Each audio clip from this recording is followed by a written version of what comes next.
तो आइए हम देखते हैं राजनीति विज्ञान के पाठ्यक्रम के बारे में कि क्या पाठ्यक्रम है राजनीति विज्ञान का और किस तरीके से हमें इसको पढ़ना है। राजनीति विज्ञान के पाठ्यक्रम को दो पेपर में बांटा गया है, जैसा कि सभी पाठ्यक्रम होते हैं। एक प्रथम प्रश्न पत्र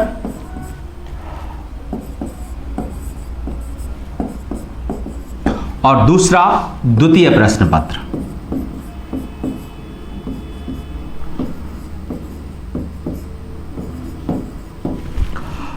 फर्स्ट पेपर को दो पार्ट में हम बांट लेते हैं।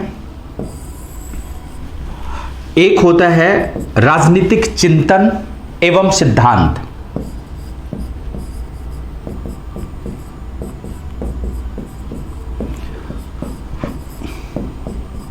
चिंतन एवं सिद्धांत,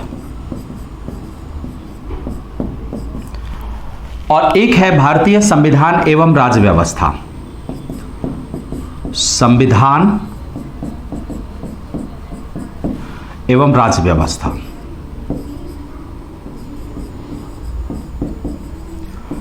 ये फर्स्ट पेपर में हमें पढ़ना है। दोनों पेपर 250-250 मार्क्स के होंगे। 250 नंबर का ये पेपर होगा और 250 नंबर का ही सेकेंड पेपर होगा। तो फर्स्ट पेपर में हमें पहले चिंतन और सिद्धांत देखना है, फिर इंडियन कॉन्स्टिट्यूशन और पॉलिटिकल सिस्टम देखना है। ठीक इसी तरीके से सेकेंड पेपर को भी दो पार्ट में बांटा गया है। एक तुलनात्मक राजनीति,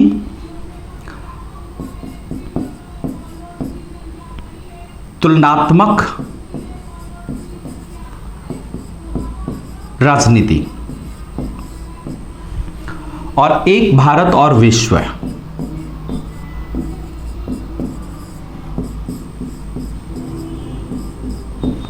ये दो टॉपिक इसमें हैं।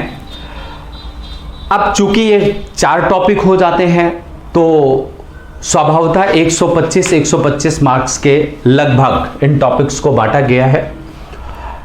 इनमें अगर हम पाठ्यक्रम देखें कि क्या क्या पढ़ना है हमें इसमें, तो आप एक एक पेपर को देख सकते हैं। सबसे पहले हम चर्चा करते हैं फर्स्ट पेपर के। फर्स्ट पेपर का पार्ट 1 जो राजनीतिक सिद्धांत एवं भारतीय राजनीति के बारे में आपको बताता है कि क्या क्या टॉपिक हमें पढ़ना है। इसमें दो पार्ट में हम इसको बांट लेंगे। पहले हम 5 पार्ट में फर्स्ट पेपर के फर्स्ट पार्ट को ध्यान रखना है। फर्स्ट पेपर का ये फर्स्ट पार्ट, इस टॉपिक को हम 5 पार्ट में बांट करके देखेंगे। एक पार्ट होगा राजनीतिक चिंतन, दूसरा राजनीति के सिद्धांत एवं विचारधाराएं, तीसरा राजनीति की संकल्पनाएं, फिर डेमोक्रेसी और फिर राजनीति विज्ञान के अर्थ और उपागम। ये 5 पार्ट में बांट लिया।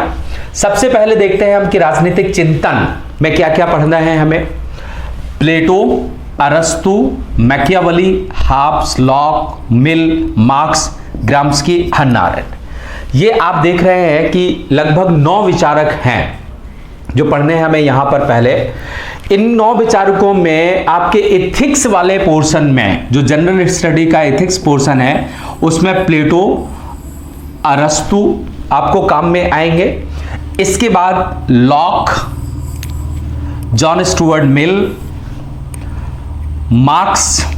जब आप आइडियोलॉजी पढ़ेंगे तो ये विचारक आपको काम में आएंगे, जैसे हॉब्स क्योंकि उदारवादी विचारधारा है, मार्क्स, ग्राम्सी, हन्ना अरेंट। तो सब ये जितने भी आइडियोलॉजीज देख रहे हैं आप, चिंतन देख रहे हैं, ये ऑप्शनल के साथ साथ एथिक्स में या फर्स्ट पेपर में आपको काम में आने वाले हैं। तो ये चिंतन का पहला पार्ट है जिसको हम पाश्चात्य राजनीतिक चिंतन के रूप में देखते हैं। इसके बाद दूसरा पार्ट आता है भारतीय राजनीतिक चिंतन। भारतीय राजनीतिक चिंतन में हमें धर्मशास्त्र पढ़ना है, अर्थशास्त्र और बौद्ध परंपराएं, जिसमें आप कौटिल्य को भी पढ़ेंगे, बौद्ध परंपराएं पढ़ेंगे। फिर सर सैयद अहमद खान है, श्री अरविंद, मोहनदास करमचंद गांधी, डॉक्टर B.R. अंबेडकर और मानवेंद्र नाथ राय। इनको हमें भारतीय चिंतन में पढ़ना है। और लगभग सभी के सभी चिंतक आपको एथिक्स पेपर में सपोर्ट करेंगे। अरविंद को पढ़े बिना, बुद्ध को पढ़े बिना, गांधी, अंबेडकर, इन सबको पढ़े बिना आप फोर्थ पेपर को नहीं पढ़ सकते। बहुत अनिवार्य है ये टॉपिक्स एथिक्स के सेगमेंट को पढ़ने के लिए। नेक्स्ट आप देखते हैं हम राजनीति के सिद्धांत एवं विचारधाराएं। इसमें पढ़ने का जो तरीका है वो इन दोनों टॉपिक्स को हम एक साथ लेकर के चलेंगे, क्योंकि दोनों एक टॉपिक हैं। संकल्पनाओं को पढ़े बिना सिद्धांत को जानना मुश्किल होता है, और सिद्धांतों को जाने बिना विचारधाराएं नहीं जानी जा सकती हैं। तो पढ़ने के दौरान मैं आपको बताऊंगा, फिर अभी मैं आपको पाठ्यक्रम बता रहा हूं। तो यहां पर राज्य के सिद्धांत में आपको उदारवादी, नव उदारवादी, मार्क्सवादी, बहुलवादी, पश्च उपनिवेशी, नारी अधिकारवाद, ये तो आपको सिद्धांत पढ़ने हैं। विचारधाराओं में आपको उदारवाद, समाजवाद, मार्क्सवाद, फासीवाद, गांधीवाद, नारी अधिकारवाद, ये आप देख रहे होंगे कि मिलते जुलते हैं।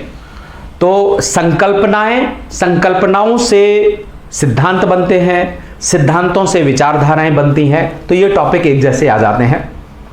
अगर हम संकल्पनाओं को देखें तो राजनीति विज्ञान की कुछ संकल्पनाएं हैं जिनका अध्ययन करना है। इनमें न्याय पढ़ेंगे आप, जिसमें विशेषकर रॉल्स के न्याय सिद्धांत पर आपको ध्यान रखना है। और रॉल्स का न्याय सिद्धांत सोशल जस्टिस को पढ़ने के लिए बहुत अनिवार्य होता है। रॉल्स के साथ साथ जब हम समता मूलक समाजवाद पढ़ेंगे या हम एगलिटेरियनिज्म पढ़ेंगे कंसेप्ट, तो वहां पर आप देखेंगे कि हम रॉल्स को भी पढ़ेंगे, एफ ए हेयक को भी पढ़ेंगे, और दूसरी तरफ इंडियन थॉट में आप गांधी, अंबेडकर, इनको पढ़ेंगे। तो सोशल जस्टिस का टॉपिक आपका कंप्लीट हो जाएगा। दूसरा इक्वालिटी आपको पढ़ना है, जिसमें सामाजिक, राजनीतिक, इन सब के बीच में क्या समानताएं पाई जाती हैं, यहां पर क्या क्या इनइक्वालिटीज हैं, उनको देखने की आवश्यकता है। तीसरा अधिकार है आपका, जिसको आप पढ़ेंगे। फिर अधिकार क्या क्या राइट्स हैं, जिसमें लास्की की अवधारणा, ग्रीन की अवधारणा, ये सब हम पढ़ेंगे यहां पर। फिर आता है कुछ संकल्पनाएं जैसे शक्ति, प्राधान्य, विचारधारा, वैधता। ये दोनों टॉपिक्स एक साथ लेकर के चले जाएंगे, राजनीतिक सिद्धांत, चिंतन और संकल्पनाएं, जिससे एक तो पढ़ने में आसानी रहती है और टॉपिक बहुत आसानी से जल्दी हो जाता है, मार्क्स खूब आते हैं इसमें। नेक्स्ट अब देखते हैं डेमोक्रेसी। चौथा टॉपिक है हमारा फर्स्ट पेपर के फर्स्ट पार्ट का लोकतंत्र, जिसमें लोकतंत्र का शास्त्रीय सिद्धांत, समकालीन सिद्धांत, जिसमें प्रतिनिधि, सहभागी, विमर्शी, पार्टिसिपेटरी, इसी में आपको रिपब्लिकनिज्म में भी मैं बताऊंगा कि वो एक नई पार्टिसिपेटरी डेमोक्रेसी जब बहुत ज़्यादा सशक्त हो जाती है और लोगों के बीच में अकाउंटेबिलिटी प्रभावी हो जाती है, तो वही पार्टिसिपेटरी डेमोक्रेसी आगे चल करके और रिपब्लिकनिज्म का रूप धारण कर लेती है। इसके बाद जब हम पढ़ेंगे वो होगा राजनीतिक सिद्धांत, अर्थ और उपागम। आप कहेंगे ये टॉपिक पहले ही पढ़ना चाहिए था, मीनिंग से पहले ये टॉपिक अगर पढ़ते तो आपको समझ में नहीं आता, क्योंकि ये टॉपिक सब जानने के बाद राजनीति विज्ञान या किसी भी विचारधाराओं को पढ़ने के लिए सबसे पहले हमें चिंतन जानने की आवश्यकता होती है। उसके बाद ही आप काम कर सकते हैं, जब चिंतन के बारे में समझ जाए। तो अप्रोच में एक है हमारा नॉर्मेटिव अप्रोच, आदर्शात्मक उपागम। दूसरा व्यवहारवादी उपागम। तीसरा उत्तर व्यवहारवादी उपागम। चौथा व्यवस्था सिद्धांत। और पांचवा संचार या संरचनात्मक कार्यात्मक सिद्धांत। यहां पर आप एक और सिद्धांत पढ़ेंगे जिसको संचार सिद्धांत भी कहा जाएगा। संचार सिद्धांत, जो कार्ल डायस, नॉर्बर्ट बीनर इस कंसेप्ट को बताते हैं। तो इस तरीके से ये 5 टॉपिक पढ़ करके और आपका फर्स्ट पेपर का फर्स्ट पार्ट मींस 1/4 सिलेबस आपका कंप्लीट हो जाएगा। इसके बाद हम फर्स्ट पेपर के सेकेंड पार्ट में पहुंचेंगे। प्रथम प्रश्न पत्र का द्वितीय सेगमेंट होगा, जिसको खा कहा जाएगा। इसमें भारतीय सरकार और राजनीति के बारे में बातें की गई हैं। भारतीय सरकार और राजनीति में हम कुछ पार्ट में इसको बांट लेंगे, 1 2 3 4 5 6 7 8 9 तो कुल 9 पार्ट में बांट करके हम इसका अध्ययन करेंगे। ये जो मैंने आपको फॉर्मेट आपके सामने रखा है, ये हमारे पढ़ने का तरीका होगा। इसी फॉर्मेट पर हमें आगे अपनी बातों को करना होगा। तो सबसे पहले हम देखते हैं कि इसमें भारतीय राष्ट्रवाद एवं राष्ट्रीय आंदोलन को पढ़ेंगे, जहां से प्रारंभिक परीक्षा में मैंने आपको बताया था कि लगभग 15 से 20 सवाल होते हैं। नेशनल मूवमेंट को पढ़ा जाएगा। इस नेशनल मूवमेंट को 2 पार्ट में बांट लिया गया है, पार्ट ए और पार्ट बी। पार्ट ए में आप देखिए क्या क्या पढ़ना है। भारत के स्वाधीनता संग्राम की राजनीतिक कार्य नीतियां, जो पॉलिटिकल एक्शंस हैं या पॉलिटिकल स्ट्रैटेजीज हैं इंडियन फ्रीडम स्ट्रगल की, उसमें देखना है। ये पॉलिटिकल स्ट्रैटेजीज में संविधानवाद से जन सत्याग्रह, असहयोग आंदोलन, सविनय अवज्ञा आंदोलन, भारत छोड़ो आंदोलन, उग्रवादी एवं क्रांतिकारी आंदोलन, किसान एवं कामगार आंदोलन, ये मेजर टॉपिक हैं आपके नेशनल मूवमेंट में, जो स्वाधीनता संग्राम की राजनीतिक कार्यनीतियों के बारे में है। ये पढ़ लेने के बाद हमें हमारे नेशनल मूवमेंट का कंसेप्ट समझ में आ जाएगा, और जब कंसेप्ट समझ में आ जाएगा तो हम पार्ट बी में चलेंगे। पार्ट बी के तहत हमें देखना है भारतीय राष्ट्रीय आंदोलन के परिप्रेक्ष्य या पर्सपेक्टिव, क्या पर्सपेक्टिव रहे हैं। तो एक तो उदारवादी आंदोलन, जितने स्ट्रीम्स होंगे लिबरल मूवमेंट के वो देखेंगे, फिर समाजवादी और मार्क्सवादी आंदोलन देखेंगे, फिर उग्र मानवतावादी आंदोलन, फिर दलित आंदोलन। ये पढ़ने के बाद आपको फर्स्ट पेपर का एक तो विचारधाराएं जो टॉपिक जीएस में दी हुई हैं वो मजबूत हो जाएगा, और जीएस का फर्स्ट पेपर में ये सपोर्ट करेगा आपको मेंस में। प्रारंभिक परीक्षा में तो सवाल आएंगे ही आएंगे, जीएस के फर्स्ट पेपर में भी ये टॉपिक ए और बी जो 2 मैंने आपको बताए ये आपको सपोर्ट करेंगे, मतलब भारतीय राष्ट्रवाद और अंतरराष्ट्रीय आंदोलन का। इसके बाद चलिए पहुंचते हैं हम भारतीय संविधान का निर्माण। भारतीय संविधान के निर्माण में सबसे पहले देखा जाएगा ब्रिटिश शासन का रिक्त, जिसको लैगीज कहा जाता है, या आप इसको कह सकते हैं कि कॉन्स्टिट्यूशनल डेवलपमेंट का पोर्शन आएगा, जहां पर ब्रिटिश गवर्नमेंट ने जो जो अधिनियम पारित किए थे भारत की शासन व्यवस्था को संचालित करने के लिए, जिसमें आप भारत शासन अधिनियम 1858 को देखेंगे, फिर 1861 को देखेंगे, फिर 1892 को देखेंगे, 1892 के बाद 1909 मॉर्लेमेंटो रिफॉर्म्स, फिर 1919 मॉन्टेग्यू चैम्सफोर्ड रिफॉर्म्स, फिर 1935 भारत शासन अधिनियम देखेंगे। इस तरीके से ये ब्रिटिश गवर्नमेंट के पीरियड में जो हमारे देश में अधिनियम पारित किए गए वो हमारे कॉन्स्टिट्यूशंस को फॉर्मेट करने में कैसे सपोर्ट करते हैं, या वहां से हम क्या क्या लेते हैं, इसके बारे में चर्चा की जाएगी। फिर हम देखेंगे विभिन्न सामाजिक और राजनीतिक परिप्रेक्ष्य जो हमारे देश में जो पर्सपेक्टिव थे जब हम कॉन्स्टिट्यूशन बिल्ड कर रहे थे, बना रहे थे, उन परिप्रेक्ष्य के बारे में देखेंगे कि क्या क्या स्थितियां हमारे यहां पर बनी हुई थी। इसके बाद हम भारतीय संविधान को पढ़ेंगे। भारतीय संविधान के इन फीचर्स पर हमें ध्यान देना है जो हमारे पाठ्यक्रम में बताई गई हैं। जैसे हम प्रियम्बल को पढ़ेंगे, प्रस्तावना, यहां से खूब सवाल पूछे जाते हैं और प्रारंभिक परीक्षा में भी सवाल पूछे जाते हैं। मुख्य परीक्षा में यहां से अनिवार्यता, चाहे आपको ऑप्शनल में सवाल मिले या आपको जीएस के सेकंड पेपर में सवाल मिले, मिलना ही मिलना है, तय है। इसके बाद आपको देखना है फंडामेंटल राइट, मौलिक अधिकार, इसके बारे में देखेंगे। फंडामेंटल राइट पार्ट 3 में है, वो हम पूरे पढ़ेंगे। इसके बाद directive principle of state policy, नीति निर्देशक सिद्धांत,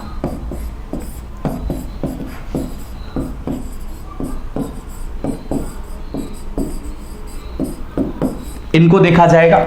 नेक्स्ट होगा हमारा मौलिक कर्तव्य का टॉपिक, फंडामेंटल ड्यूटी, जो पार्ट 4A में है। फिर हम संसदीय प्रणाली के बारे में बात करेंगे। संसदीय प्रणाली में आप दोनों केंद्र और राज्य में विधायिका और कार्यपालिका, इनको देखा जाएगा। जैसे आप देखिए, पहले तो हम संसदीय पार्लियामेंट प्रणाली को देखेंगे, पार्लियामेंट्री प्रोसेस क्या होता है, फिर संघीय कार्यपालिका की विचारित भूमिका और वास्तविक कार्यप्रणाली, फिर संघीय विधायिका की विचारित भूमिका और वास्तविक कार्यप्रणाली, फिर प्रांतीय कार्यपालिका की विचारित भूमिका और प्रांतीय विधायिका की। तो आप कुल मिलाकर के एक शब्द में कह सकते हैं आप कि संघ और प्रांत की विधायिका और कार्यपालिका के बारे में हम देखेंगे, उसी को हम पार्लियामेंट्री सिस्टम देखेंगे। नेक्स्ट जो टॉपिक होगा वो हमारा संशोधन प्रक्रिया, जो इंडियन कॉन्स्टिट्यूशन के पार्ट 20 में दिया गया है। और भी बहुत सारे संशोधन प्रोसेसेस होंगे, जैसे अनुच्छेद 3 के आधार पर संशोधन कैसे होता है, अनुच्छेद 11 के आधार पर संशोधन कैसे होता है, या प्रत्याभूति संशोधन प्रणाली कैसे होती है, वो सब चर्चा हम करेंगे। और फिर हम पढ़ेंगे जुडिशियरी एंड जुडिशरी रिव्यू, न्यायालय और न्यायपालिका को पढ़ा जाएगा, जिसमें सुप्रीम कोर्ट, हाई कोर्ट, इन सबको पढ़ने के बाद लोअर कोर्ट और अधिकरण भी हम साथ में पढ़ेंगे। भले ही हमारे सिलेबस में लिखा हुआ नहीं है, लेकिन प्रश्न यहां भी आते हैं और जनरल स्टडी में भी प्रश्न आते हैं। फिर हम जुडिशरी रिव्यू पढ़ेंगे। रिव्यू में हम जुडिशरी पैसिविज्म से लेकर के और जुडिशरी एक्टिविज्म, सेल्फ कंट्रोल, वर्तमान में क्या व्यवस्थाएं चल रही हैं, मैं आपको यहां पर 1950 से लेकर के और 2020 तक न्यायिक पुनर्विलोकन किस किस तरीके से परिवर्तित हुआ, उस पर हम चर्चा करेंगे। फिर हम देखेंगे बेसिक स्ट्रक्चर ऑफ डॉक्ट्रिन क्या है। केशवानंद भारती के बाद से जो संविधान के मूल ढांचे बताए गए हैं, उन मूल ढांचों के बारे में बात करेंगे। और नेक्स्ट हमारा टॉपिक होगा पंचायती राज व्यवस्था, भारत में पंचायत। तो पंचायत में पंचायती राज एवं नगर शासन, 73वें और 74वें संशोधन का महत्व क्या होगा, और जो ग्रास रूट मूवमेंट हुए हैं पंचायती राज्य को डेवलप करने के लिए, उन मूवमेंट्स के बारे में देखेंगे। तो ये आपके इंडियन कॉन्स्टिट्यूशन ऑलमोस्ट हो जाएगा। कॉन्स्टिट्यूशन पढ़ लेने के बाद फिर हम कुछ कॉन्स्टिट्यूशनल इंस्टीट्यूशन और कमीशन के बारे में चर्चा करेंगे। संवैधानिक संस्थाएं और आयोग, जैसे आप चुनाव आयोग देख सकते हैं, नियंत्रक एवं महालेखा परीक्षक, वित्त आयोग, संघ लोक सेवा आयोग, राष्ट्रीय अनुसूचित जाति आयोग, राष्ट्रीय अनुसूचित जनजाति आयोग, राष्ट्रीय महिला आयोग, राष्ट्रीय मानव अधिकार आयोग, राष्ट्रीय अल्पसंख्यक आयोग, राष्ट्रीय पिछड़ा वर्ग आयोग। आपको ऐसा लग रहा होगा कि जितने भी टॉपिक्स हैं वो सब हमें जनरल स्टडी में भी पढ़ने हैं। अगर आप मेरी ही क्लास में जनरल स्टडी का कॉन्स्टिट्यूशन पढ़ेंगे तो ये सारे टॉपिक मैं आपको पढ़ाऊंगा। तो स्वभावतः जब आप ऑप्शनल में पढ़ रहे हैं और वही चीज आपको जीएस में पढ़ रहे हैं, तो क्यों ना हम डबल बेनिफिट लें एग्जामिनेशन में, एक ही चीज पढ़ करके दो जगह हम प्रयोग करें। तो ये कॉन्स्टिट्यूशनल कमीशंस और इंस्टीट्यूशंस के बारे में देखा जाएगा। इसके बाद हम देखेंगे भारतीय संघवाद की प्रकृति, कैसे इंडियन फेडरेशन परिवर्तित होता रहा है। यहां आप केंद्र और राज्य के बीच में संबंध देखेंगे, कॉन्स्टिट्यूशनल प्रोविजंस हम देखेंगे। पहले अनुच्छेद 245, 246, केंद्र और राज्य संबंधों का बदलता स्वरूप, जैसे पहले जो स्थिति बनी हुई थी वो एकात्मक संघवाद की थी, फिर सौदेबाजी संघवाद आया, परिसंघ आया, आज सहकारी संघ आ रहा है, और सहकारिता कैसे बढ़ रही है, इस पर हमें चर्चा करना होगा। तो एक तो इनिशियली एकीकरणवादी प्रवृत्तियां, क्षेत्रीय आकांक्षाएं, अंतरराज्यीय विवाद, इन विवादों में जैसे राज्यपाल को लेकर के क्या डिस्प्यूट आता है, अखिल भारतीय सेवाओं को लेकर के डिस्प्यूट, रिवर वाटर डिस्प्यूट कैसे आते हैं, उन सब के मामलों को देखा जाएगा। जैसे अभी रिसेंटली हमने राष्ट्रीय स्तर पर रिवर वाटर डिस्प्यूट को सॉर्ट आउट करने के लिए एक आयोग का गठन किया है। इससे पहले 2020 से पहले हर रिवर वाटर डिस्प्यूट के लिए अलग आयोग बनाया जाता है, अब एक ही आयोग हमारा हो गया। तो यहां पर महत्वपूर्ण हो गया वो प्रश्न, क्योंकि यहां पर नई चीज निकल करके आई। नेक्स्ट देखा जाएगा प्लानिंग, योजना और आर्थिक विकास, जिसमें नेहरूवादी और गांधीवादी परिप्रेक्ष्य, हमारे प्लानिंग्स को लेकर के नेहरूवादी और गांधीवादी परिप्रेक्ष्य क्या है, फिर योजना की भूमिका और निजी क्षेत्र, हरित क्रांति को देखना है, भूमि सुधार और कृषि संबंध देखना है, उदारीकरण एवं आर्थिक सुधार भी देखना है आपको। नेक्स्ट टॉपिक आएगा भारतीय राजनीति में जाति, धर्म, निर्जातीयता, इन सब की भूमिका, जहां पर आप देखेंगे कि संप्रदायवाद ये हम पढ़ेंगे, यहां पर आप क्षेत्रवाद पढ़ेंगे, यहां आप जातिवाद पढ़ेंगे और भारतीय राजनीति को कैसे जाति प्रभावित कर रही है, यहां पर लिंग आधारित जो भेदभाव हैं उनको पढ़ेंगे, यहां निर्जातीयता के बारे में भी आप पढ़ेंगे। निर्जातीयता मतलब एथनिसिटी, जो आदिवासी कम्युनिटी को या उन लोगों के लिए क्या क्या काम किए जा रहे हैं उन सब के बारे में हमें देखना है। एथनिसिटी, निर्जातीयता। इसके बाद आप आएंगे दल प्रणाली एवं दबाव समूह में। इंडियन में पार्टी सिस्टम कैसे डेवलप हुआ है, प्रेशर ग्रुप हैं, इंटरेस्ट ग्रुप कैसे डेवलप हुए हैं, इन सबको, जैसे राष्ट्रीय और क्षेत्रीय राजनीतिक दल हैं, दलों के वैचारिक एवं सामरिक आधार, बहुदलीय राजनीति के स्वरूप, हमारे देश में जो मिली जुली सरकारें आती हैं, मल्टी पार्टी सिस्टम्स, उसको देखेंगे। जो कॉलिजन्स पॉलिटिक्स हैं उस पर चर्चा करेंगे। प्रेशर ग्रुप क्या क्या इंटरेस्ट रहता है, अगर गवर्नमेंट स्टेबल होती है तो प्रेशर ग्रुप कैसे भूमिका निभाते हैं, गवर्नमेंट अगर अस्थायी है या मिली जुली सरकारें हैं तो प्रेशर ग्रुप कैसे भूमिकाएं निभाते हैं, इसको देखा जाएगा। फिर मेन टॉपिक आएगा आपको ट्रेंड एंड इलेक्टोरल बिहेवियर्स, निर्वाचन आचरणों में अब क्या क्या स्थितियां बन रही हैं उसके बारे में आपको देखने की जरूरत पड़ेगी।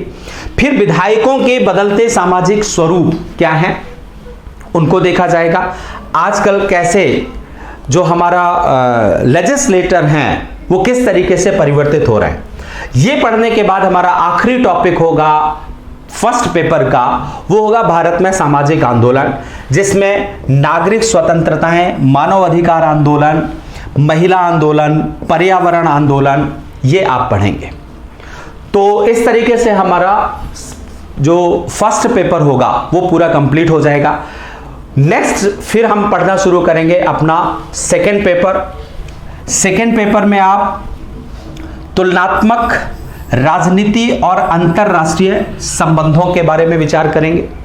ये दो टॉपिक होंगे, जिसमें पहला, इस टॉपिक को हम फर्स्ट पेपर के फर्स्ट पार्ट में पढ़ेंगे और इसको हम सेकेंड पार्ट में पढ़ेंगे। जैसे आप देखिए, जो प्रथम प्रश्न पत्र का खंड का है वहां तुलनात्मक विश्लेषण और अंतरराष्ट्रीय राजनीति को पढ़ना है। इसको मैं फॉर्मेट अभी नहीं करूंगा क्योंकि पहले हम फर्स्ट पेपर करने वाले हैं, तो फर्स्ट पेपर जब कंप्लीट हो जाएगा तब मैं इसको फॉर्मेट करूंगा यहां पर, तब हम उसको बताएंगे हम इस कैसे कैसे इसको पढ़ेंगे। इसके बाद हम सेकेंड पेपर पढ़ेंगे जिसमें भारत और विश्व, जो भी विश्व के साथ हमारे संबंध है, चाहे वो बायलैटरल रिलेशन हो, चाहे वो मल्टीलैटरल रिलेशन हो, चाहे रीजनल ऑर्गेनाइजेशन के साथ हो, चाहे ग्लोबल ग्रुपिंग्स हो, रीजनल ग्रुपिंग्स हो, उन सब की चर्चा हम यहां पर करें। तो आपके दोनों पेपर्स इस तरीके से कंप्लीट हो जाएंगे। और दोनों पेपर में आपने ये देखा होगा पाठ्यक्रम को देखते हुए कि दोनों पेपर्स में बिरला ही ऐसा कोई टॉपिक है जो जनरल स्टडी में नहीं है। लगभग पूरा का पूरा political science optional general study के किसी न किसी पोर्शन से संबंध रखता है। तो ऐसी स्थिति में राजनीति विज्ञान विषय हमारे लिए बहुत महत्वपूर्ण हो जाता है, क्योंकि राजनीति विज्ञान विषय पढ़ने से हमारी स्टडी में एक डेप्थ आती है और उसकी उपयोगिता बहुत ज्यादा है। ऐसा कोई भी टॉपिक आपने नहीं देखा होगा, अगर आपने देखा हो तो आप मुझे जरूर कमेंट बॉक्स में बताएं, या आप मुझे कल लिख करके लेकर के आए या ढूंढ करके लेकर के आए, जो भी बैठे हुए विद्यार्थी हों, कि राजनीति विज्ञान का ये टॉपिक इररिलेवेंट है। Nothing any topic, every topic is relevant for the general study classes, for the essay, for interview, सब जगह आपको मिलेगा। सो get one and one free, इस तरीके का कंसेप्ट है पॉलिटिकल साइंस का। और सिलेबस में तो आपने जान ही लिया होगा, फिर भी मैं आपको बता देता हूं कि कौन कौन से टॉपिक हैं। मैंने आपको बताया था कि 4 प्रश्नों के जवाब हमें खोजने होते हैं जब भी हम ऑप्शनल की तैयारी कर रहे होते हैं। तो अब चौथा प्रश्न हमारा यह है कि राजनीति विज्ञान के पाठ्यक्रम की सामान्य अध्ययन के पाठ्यक्रम से कितनी समानता है। पीछे मैंने आपको बताया, लेकिन फिर भी आप देख लीजिए, राजनीति विज्ञान के ये टॉपिक हैं। और जैसे भारतीय राष्ट्रीय आंदोलन, ब्रीफ करके छोटे में मैंने लिख दिया है इनको, राजनीतिक विचारधाराएं, नारी अधिकारवाद, भूमंडलीकरण, भारतीय राजनीति को प्रभावित करने वाले कारक जैसे धर्म, संप्रदाय, क्षेत्रवाद, जातिवाद, निर्जातीयता, पंथ निरपेक्षता, ये सब पॉलिटिकल साइंस में जुड़े हुए टॉपिक है। और यही सेम टॉपिक जनरल स्टडी के फर्स्ट पेपर में है। The freedom struggle, political philosophy like communism, capitalism, socialist, role of women and women's organisation, effect of globalisation in Indian society, वैश्वीकरण आपको देखना है, ये देखिए। इसके बाद कम्युनलिज्म, रीजनलिज्म, सेक्युलरिज्म, ये सारे टॉपिक आपको यहां मिले हैं। तो पॉलिटिकल साइंस के ये टॉपिक आपको जनरल स्टडी के फर्स्ट टॉपिक में काम आएंगे। इसके बाद आप देखिए पॉलिटिकल साइंस के ये टॉपिक जो सेकंड पेपर में आपको काम आने वाले हैं, यहां जनरल स्टडी के एज इट इज आप पाठ्यक्रम को, जो कमीशन ने पाठ्यक्रम दिया है उसको निकाल करके भी इसको देख सकते हैं। जैसे भारत की विदेश नीति, दक्षिण एशिया में संघर्ष और सहयोग, भारत के द्विपक्षीय संबंध एवं समझौते, भारत और क्षेत्रीय संगठन, भारत और वैश्विक संगठन जैसे यूनाइटेड नेशन है, IMF है, भारत की विदेश नीति, तृतीय विश्व में राजनीतिक प्रक्रिया का स्वरूप, उन्नत औद्योगिक देशों तथा तृतीय विश्व में समकालीन प्रवृत्तियां, वैश्विक एवं अंतरराष्ट्रीय संगठन और भारतीय संविधान एवं राज्य व्यवस्था। ये आपने पॉलिटिकल साइंस में टॉपिक देखे। सेम टॉपिक आप यहां पर देख सकते हैं, India and it's neighbour, Bharat और उसके पड़ोसी देश, bilateral regional global groupings, bilateral regional and global groupings, और यहां आपने देखा था bilateral regionals and global groupings organisations, effect of policies and politics, developed and developing country, तीसरी दुनिया, उन्नत औद्योगिक विश्व, इनमें भारत का क्या प्रभाव है, important international institutions and agencies, ये आपको देखना है, महत्वपूर्ण। इसके बाद governance, constitutional policies and social justice. तो सेकेंड पेपर में आपको ये टॉपिक मिलते हैं। इसके बाद आप थर्ड पेपर को देखें तो ट्रांसनेशनल एक्टर एवं सुरक्षा, जिसमें आप टेररिज्म, रेडिकलिज्म, नक्सलवाद, इन सबको पढ़ेंगे। सीमा सुरक्षा, बॉर्डर मैनेजमेंट, इंटरनल सिक्योरिटी में मिलेगा आपको, साइबर क्राइम, टेररिज्म, ये सब आपको पढ़ना है पॉलिटिकल साइंस में। और थर्ड पेपर में इंटरनल सिक्योरिटी के तहत ये सारे टॉपिक्स आपको पढ़ने हैं। तो थर्ड पेपर में आपको ये मिलेगा। मैंने आपको एज इट इज सिलेबस जो कमीशन ने लिख करके दिया है, उसी सिलेबस को ही मैंने क्लासिफाइड कर दिया है, जिससे आपको पता चल जाए कि पॉलिटिकल साइंस का इंपॉर्टेंस कितना है। फोर्थ पेपर में आप देख लीजिए, पश्चिमी राजनीतिक चिंतन, प्लेटो, ये सब, लॉक, ग्रीन, भारतीय राजनीतिक चिंतन जैसे बुद्ध, चाणक्य, अरविंदो, गांधी, अंबेडकर, और ये सब आपको एडमिनिस्ट्रेटिव एथिक्स या फोर्थ पेपर में सपोर्ट करेंगे। तो ये राजनीति विज्ञान के फोर्थ पेपर में इस तरीके से आपको मदद करेंगे। ये हुआ पॉलिटिकल साइंस का पाठ्यक्रम, और इस पाठ्यक्रम को जानने के साथ ही हम जो अपना अध्ययन शुरू करेंगे वो राजनीति विज्ञान में फर्स्ट पेपर के सेकेंड पार्ट से हम अपना अध्ययन शुरू करेंगे और उसको आप देखेंगे। तो अब हम लोग आगे चल करके अपने टॉपिक को शुरू करेंगे। नेक्स्ट टॉपिक जो हमारा होगा उसकी नेक्स्ट क्लास में भारतीय संविधान की प्रस्तावना से शुरू करूंगा, जिसकी हम चर्चा नेक्स्ट क्लास में करेंगे। Thank you very much.